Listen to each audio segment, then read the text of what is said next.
Assalamualaikum warahmatullahi wabarakatuh. Alhamdulillahirrahmanirrahim. Wa min isna'in Assalatu wassalamu ala wasallim wa salam amma ba'du. Di sini AA akan menyampaikan materi tentang adab seorang muslim terhadap orang tua dan guru. Sebelumnya AA perkenalkan diri dulu ya. Perkenalkan, nama AA Fatur Kurniawan. Untuk minggu ini AA yang ngisi. Tolong diperhatikan ya. Tadi udah dibacakan judulnya, yaitu adab seorang muslim terhadap orang tua dan guru. Nah, ada suatu kisah tentang tsunami Aceh dahulu. Kita tahu tsunami Aceh itu terjadi pada tahun 2004 dan bencana itu adalah bencana yang paling besar sekali ya. Sampai-sampai hampir semua daratan Aceh itu terkena banjir air dari laut gitu. Nah, di sana ada seorang pemuda nih. Pemudanya itu orangnya baik terhadap orang tua dan juga guru. Ketika itu tsunami Aceh pun terjadi dan dia pun terhanyut-hanyut di dalam air tersebut. Suatu ketika dia melihat sampan dan dia pun meraihnya. Setelah dia meraihnya, dia pun menaikinya. Setelah terombang-ambing menaikinya di tengah laut, hingga akhirnya dia ditemukan oleh tentara Australia, di mana tentara tersebut melihat ada sampan yang terombang-ambing di laut. Nah, akhirnya dia pun ditolong oleh tentara tersebut karena dia pun iba gitu. Lagi ada tsunami, terus tiba-tiba ada orang di tengah lautan. Nah, akhirnya pun dia ditolong.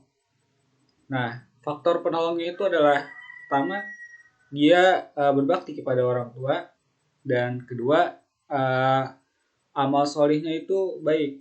Nah, kalau kalian punya kedua tersebut, insya Allah nanti ketika ada musibah atau sebagainya, Allah tolong kalian semua gitu. Nah, baik, selanjutnya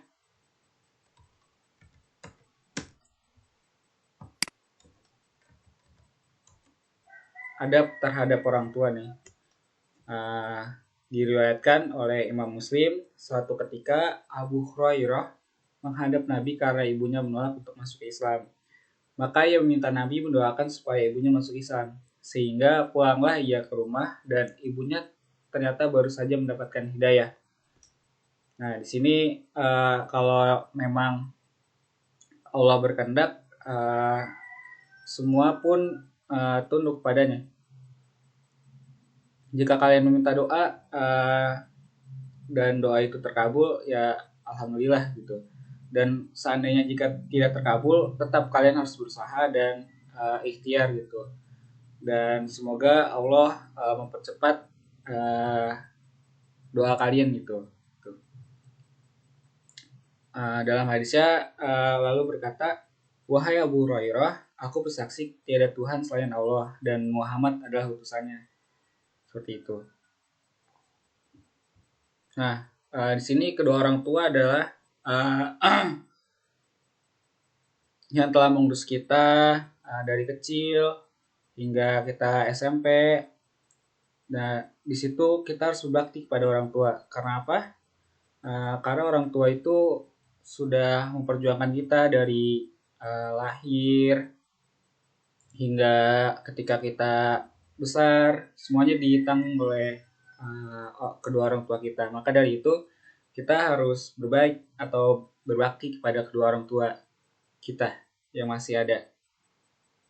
Nah, dalam hadisnya, hadis riwayat Al-Haid Sami, barang siapa yang senang dipanjangkan umurnya dan ditambahkan rezekinya, maka berbaktilah kepada kedua orang tuanya dan sambunglah tali silaturahmi. Nah, di sini kalian kalau ingin panjang umurnya, rezekinya bertambah, berbaktilah kepada kedua orang tua. karena kedua orang tua kita lah yang bisa mendoakan kita agar kita menjadi lebih baik ke depannya. Gitu. Nah, di sini ada beberapa adab terhadap orang tua. Pertama, mencintai dan sayang kepada kedua orang tua. Kita tahu orang tua adalah seseorang yang memiliki jasa besar terhadap kita sendiri. Karena dari itu, kita harus mencintai dan menyayanginya. Karena apa? Karena meskipun seorang muslim telah mengerahkan segala kemampuannya dalam berbakti pada orang tua, tapi tetap saja kebaktian atau berbakti pada orang tuanya itu belum selesai hingga kematian menjemputnya. Gitu. Yang kedua adalah menaati keduanya. Nah, kita harus menaati kedua orang tua. Kenapa? Karena perintah Allah juga sudah difirmankan bahwa kita harus tunduk pada kedua orang tua kita dan menaatinya.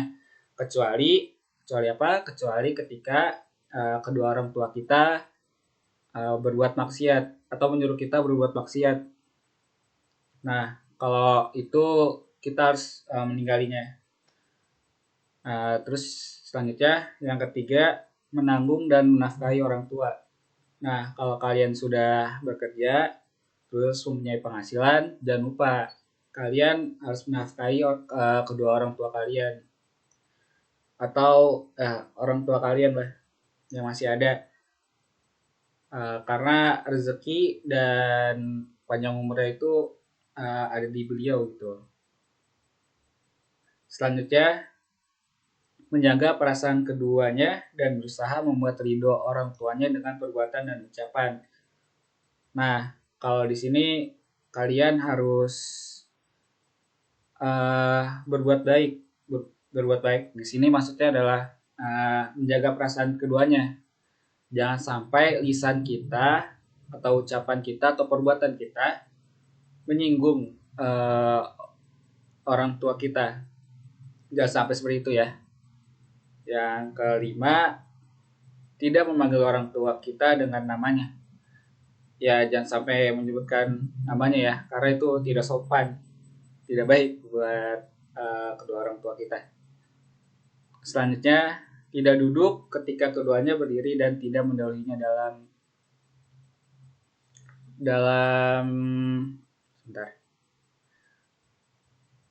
dalam berjalan. Nah, di sini jika seorang anak duduk sedangkan ibu bapaknya berdiri atau meluruskan kedua kakinya, sedangkan keduanya duduk di hadapan, bahkan hendaknya ia memiliki adab yang baik di hadapannya dan mengenalkan diri kepada keduanya seperti itu. Pokoknya kita harus sopan lah pada adabnya gitu. Selanjutnya, tidak mengutamakan istri dan anak daripada kedua orang tua. Nah, jika yang ini, kalau misalnya kalian sudah besar nanti udah menikah, kalau misalnya ada istri dan anak itu lebih maksudnya di sini lebih utamakan kedua orang tua kalian gitu. Misalnya kedua orang tua kalian minta tolong ya langsung aja gitu. Jangan sampai kalian mengutamakan istri dan anak daripada kedua orang tua gitu. Selanjutnya mendoakan keduanya baik mereka masih hidup ataupun sudah wafat. Nah, di sini kalian harus mendoakan kedua orang tua kalian ya walaupun entah itu masih ada ataupun sudah wafat, karena mendoakan kedua orang tua kita adalah suatu kewajiban ya. Selanjutnya, berbuat baik kepada kawan-kawan orang tua setelah orang tua telah wafat, menaati keduanya gitu. Di sini berbuat baik pada tetangga-tetangga orang tua, karena walaupun orang tua kita sudah wafat, Tetap kita harus menghormati tetangga atau kawan-kawan dari orang tua kita. Seperti itu. Jangan sampai ketika orang tua kita wafat, terus kita memandang orang tua dari kawan-kawan kita itu atau tetangga, orang tua dari tetangga terlalu sinis. Jangan sampai itu. Kita harus menaatinya juga gitu. Karena beliau kan adalah tetangga tetangga kita nih, tetangga orang tua kita adalah teman dari orang tua kita gitu loh. Makanya jangan sampai tidak berbuat baik gitu. Selanjutnya, tidak mencaci maki kedua orang tua.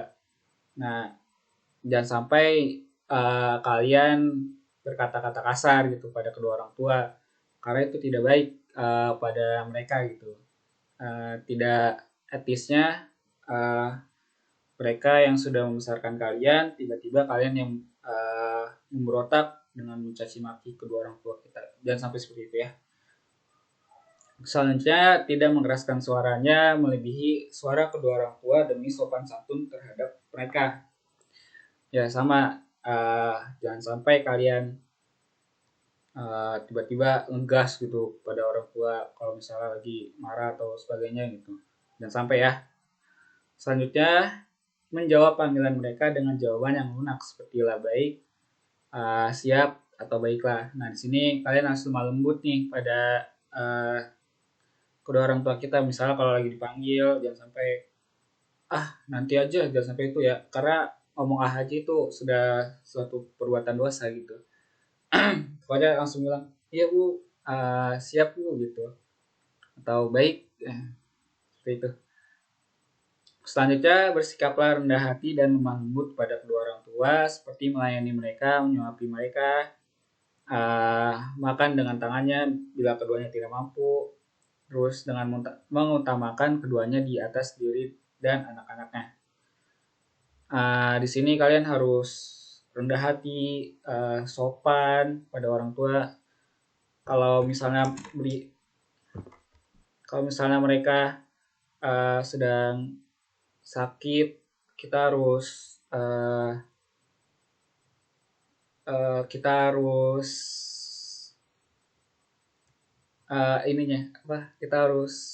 kayak misalnya mereka sakit dia terus tidak bisa ngapa-ngapain ya, kita harus nyiapin obatnya, terus kita nyuapin makannya beliau gitu ya. Pokoknya kita harus mengurusi kedua orang tua kita kalau misalnya lagi sakit gitu. Selanjutnya, tidak mengungkit-ungkit kebaikanmu kepada keduanya maupun pelaksanaan perintah yang dilakukan olehnya. Nah di sini kalian nih misalnya udah berbuat baik pada orang tua nih, terus kalian ngungkit gitu, itu kan tidak baik seperti itu ya.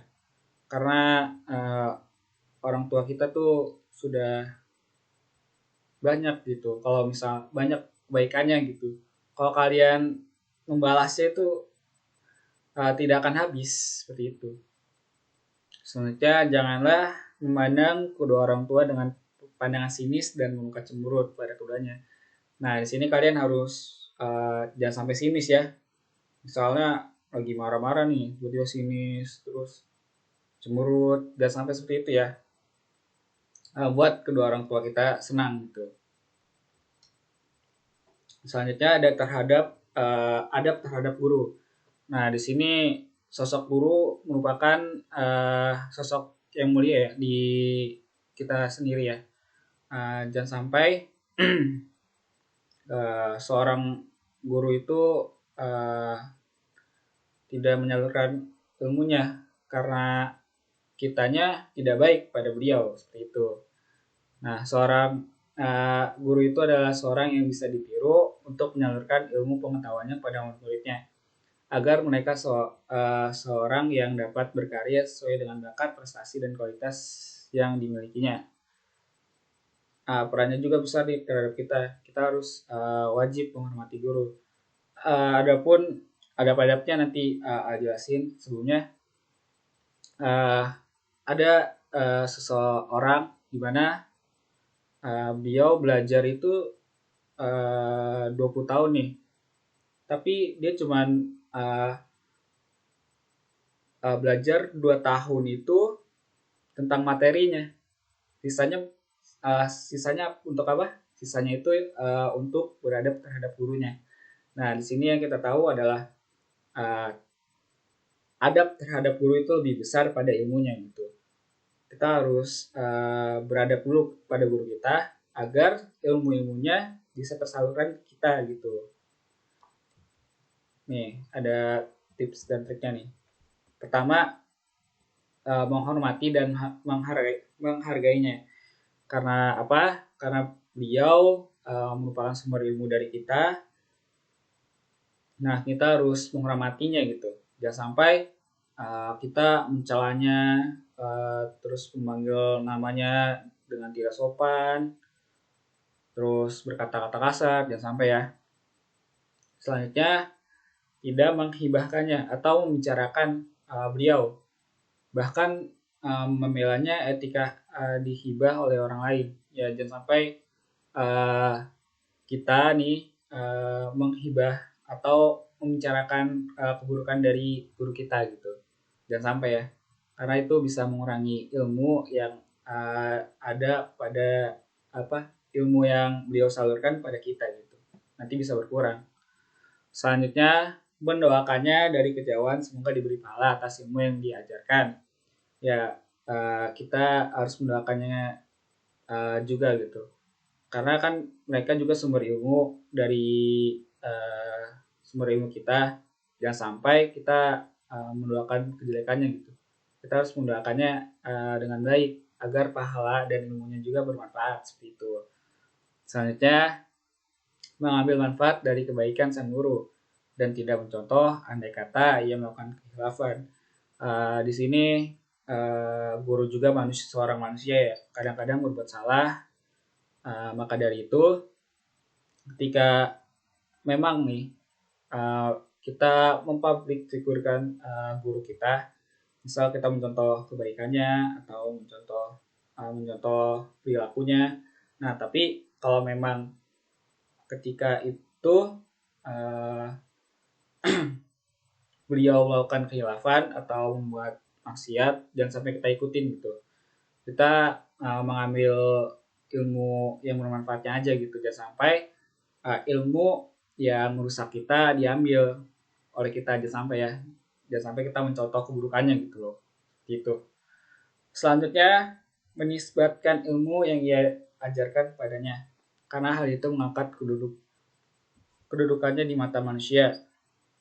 Ya, oke. Selanjutnya, menjaga adab berbicara dan berdiskusi dengannya. Nah, di sini kalau memang ada yang mau ditanyakan kepada guru kita, jangan sampai kita ngegas, bicara kasar, misal Syekh, tapi panggil dulu beliau Syekh dengan lembut gitu. Syekh, apakah saya bisa berbicara? Nah, seperti itu.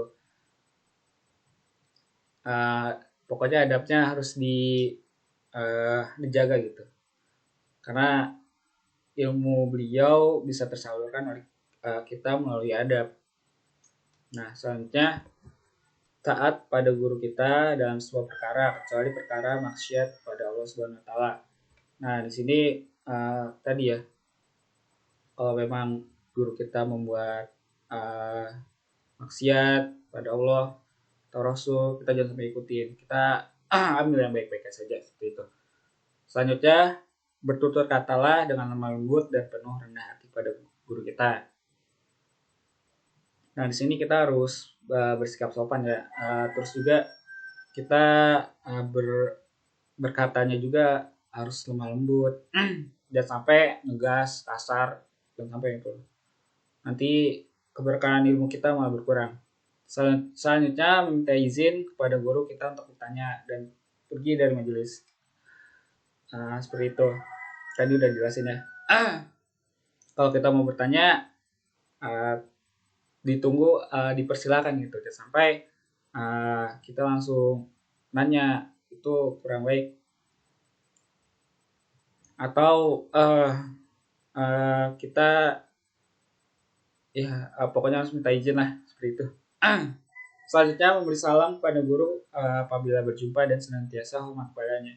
Kalau kita ketemu guru kita di jalan, jangan lupa salim atau memberi salam kepada guru kita ketika berjumpa. Seperti itu. Selanjutnya memberi perhatian besar dalam pengajaran guru. Duduk dengan sopan dan senantiasa dalam keadaan tenang. Nah, ketika kita mau belajar, jangan sampai kita tergesa-gesa ataupun tidak sopan kepada beliau.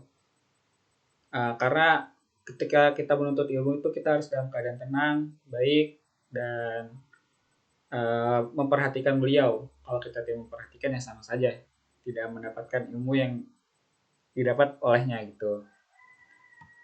Seperti itu. Mungkin dari AA dicukupkan, kurang lebihnya mohon maaf. Nanti kalau ada pertanyaan di sesi selanjutnya ya. AA akhiri. Assalamualaikum warahmatullahi wabarakatuh.